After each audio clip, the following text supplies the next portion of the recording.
यांचे वडील शंकर यांच्याविषयीची माहिती आपण घेतली. त्यातले एक आरतीचा तुकडा काल आपण कर्पूरा मंजिरीमध्ये पाहिला. आज आपण लवथळती विक्राळा ब्रह्मांडी माळा विषेकंठक काळा त्रिनेत्री ज्वाळा. खरं तर कर्मकांडामध्ये असं सांगितलं आहे की रौद्ररूप धारण करणाऱ्या व्यक्तीची पूजा अर्चा करू नये.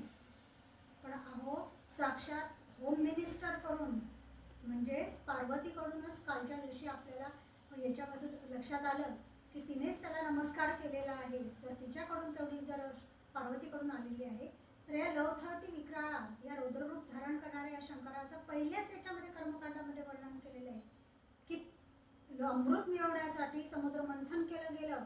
अमृत सर्वांना मिळालं पण उरलेलं विष कोण परिधान केलं तर या शंकराने.